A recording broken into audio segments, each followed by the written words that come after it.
Your hair looks beautiful for a woman of your age. A lot of times there's thinning. Is that Thinning? Do you have pieces? Nothing? Yeah, of course. Of course, do I have pieces? Are you out of your mind? Can I take them to my mother too? Here. Coroner's report that said that she died. It was ruled a homicide, and they found toxins in her body to prove that she had been poisoned. You know, they have poisons that create heart attack and pneumonia-like symptoms. And disturbing new details emerging tonight about the death of Joan Rivers. One of the doctors reportedly conducted an unauthorized procedure on her and then took a selfie in the operating room. The news broke 4 days ago on the 24th of July. The personal chef of former U.S. President Barack Obama was found dead. His name was Tafari Campbell. He was 45 years old. Several uncomfortable questions have sprung up around Campbell's death. Was it an accident? Or did something sinister happen? Social media is filled with theories, including the claim that Campbell was secretly writing a tell-all book on the Obamas. Wendy Williams has stepped out of bed rest and straight into causing chaos in the entertainment world. And the information coming out is as tangled as it gets. Baby, this truly feels like Hollywood's moment of judgment. Now here's the wild part. Wendy thinks Joan Rivers was actually fleeing from someone. Wendy and Joan were genuinely tight when Joan was still alive, so if anybody would know about any threats Joan was dealing with, it would be Wendy. And let's not forget, Wendy herself later started suffering from unexplained health issues and was then placed into one of the most pointless conservatorships shortly after Joan passed. All of that points to one thing: they were trying to shut her up.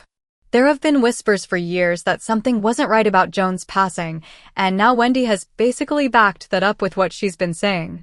There's also this old clip that circulated where Joan made accusations involving certain politicians, and that footage was wiped almost immediately. Not long after making those claims, Joan suddenly died under extremely suspicious conditions. Even today, people are still side-eyeing the circumstances surrounding her death. For some background, all of this traces back to August 2014, when Joan went in for what was supposed to be a routine throat endoscopy. This was a procedure she had done many times before. But for whatever reason, that particular visit ended very differently. Reports state that Joan only gave permission for an upper endoscopy, and that consent was documented in writing. So explain this. Once this so-called specialist put her under anesthesia, he chose to carry out a laryngoscopy, a procedure she never requested or approved. On top of that, he also performed a biopsy on her vocal cords, another invasive step she never consented to. Because of those actions, her vocal cords reportedly swelled, cutting off her oxygen supply. What's even more disturbing is that even as her oxygen levels, blood pressure, and pulse dropped, the doctor allegedly kept going with the unauthorized procedures. None of what he did had her consent, and the situation continued to spiral until she passed away. The medical examiner later ruled that Joan died from brain damage caused by oxygen deprivation following respiratory arrest during the procedures. Her family went on to file a malpractice lawsuit citing gross negligence and unauthorized medical actions. That case was settled in 2016, but the settlement details were never made public. And if that wasn't unsettling enough, another questionable doctor from the same clinic reportedly took a selfie with Joan while she was heavily sedated and struggling for her life. Sources tell the network the biopsy took place after the authorized Dr. Lawrence Cohen performed an endoscopy on Rivers looking for possible digestive issues. During the procedure, he reportedly found something. Even more shocking, CNN also reports that staffers told investigators that Rivers' personal doctor was seen taking selfies while the entertainer was under anesthesia. The network reports Rivers' doctor was not authorized to do a biopsy and was not certified to operate at the office where the procedure was being done. At some point, Rivers' vocal cords reportedly started to swell, cutting off her oxygen, leading to cardiac arrest. Now let's dive into this whole cyanide talk, because if you've been paying attention, you've probably heard it mentioned as Hollywood's go-to poison. Diddy has been accused of using that very substance on multiple people. So think back to the serious medical emergency Jamie Foxx went through in 2023. According to Diddy's former bodyguard, Big Homie CC, Diddy was responsible, and he claims Jamie was allegedly poisoned with cyanide. And get this, he also said Diddy tried to take him out as well using the same substance on 2 separate occasions. Jamie Foxx, and Jamie Foxx reported him to the FBI because of it. I know that's a fact. So, wait, you're saying that Diddy poisoned Jamie Foxx and that's how Jamie Foxx got sick? Jamie Foxx reported this man to the FBI because of this. These people poison people, bro. I've been poisoned 3 times. Why am I testing positive for cyanide? You feel me? Why do I had pneumonia 3 times? So people like, man, why he breathe like that? Because I only got 1 lung. And then I had a car crash. I got 1 nostril permanently blocked. And I done had pneumonia 3 times. Somebody been trying to poison me. My brother got poisoned with me. The little lady I was bodyguarding, she got poisoned. Like, somebody is carrying on these antics. These is facts. Is there any idea why Diddy would want to poison Jamie Foxx? You get called to testify if you on camera and some of this footage and you want to make it a little bit easier for yourself. It's ways in this industry people go about doing things. Just know I tested positive for cyanide 3 times after drinking some bottles in the club. Once you get hit with the cyanide, it turned into pneumonia. I had it 3 times. Taft's brother, Malik Obama, added fuel to the claims when he posted several tweets saying things like, "And no, I can neither confirm nor deny the story of Big Mike Leah Von Robinson." He even told people to stop asking him about it altogether.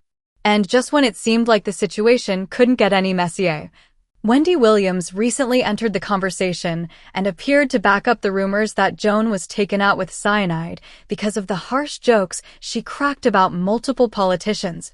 Let's be real, Joan was known for having a very unfiltered mouth. And baby, that kind of boldness earned her some seriously powerful enemies. What some people may not realize is that Wendy and Joan were extremely close friends right up until Joan passed away. And according to what's been circulating, before her death, Joan was allegedly receiving numerous threats from higher-ups over comments she made about a certain female politician. Supposedly, she was sharing all of this with Wendy as a precaution, just in case anything happened to her. She showed up one night with a black man. Oh. And I was, don't take this wrong, I was very upset. Listen, don't take this wrong, but I can't picture. Well, she didn't bring one for me.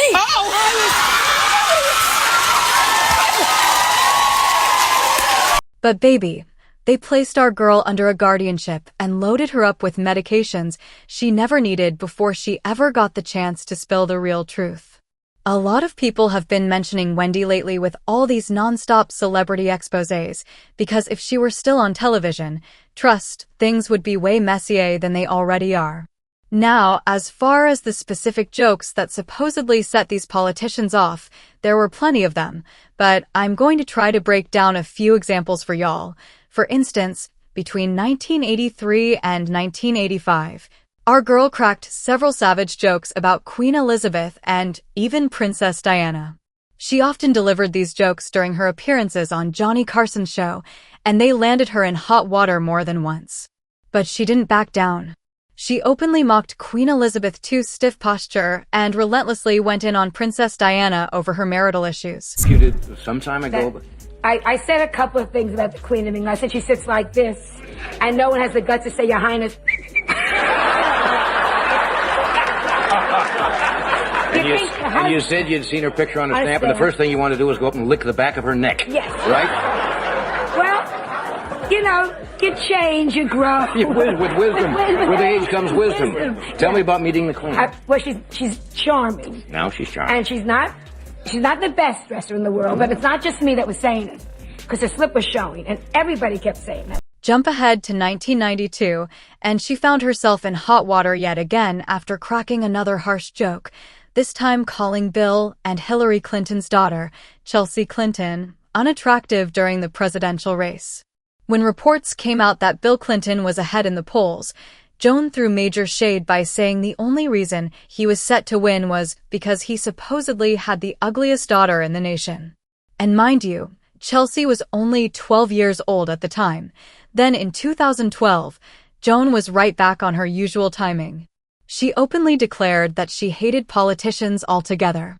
Honestly, that was already obvious, considering she had no problem dragging their children. So she didn't really need to spell it out for us. She went on to blast lawmakers for being more focused on campaigning than actually doing their jobs during election season. Hey, So are you into politics? not at all. I think Me they're neither. all No, morons. I actually am. I hate them. Do you hate them all? I kind of do hate too. them all, I yeah. used to love watching the cable news shows. Don't have a uterus, I'm not interested. I don't want to hear you talk about it. I Don't don't want hear. a panel of men telling us about contraception and health plans. Now, circling back to Wendy, a lot of people believe she knew far more than she ever revealed, but chose to stay quiet so she wouldn't end up being targeted the way Joan was. Little did she know they were going to come after her anyway, branding her as unstable and placing her under a guardianship she never needed. As always, the public had plenty to say. One person pointed out that Joan had a giveaway.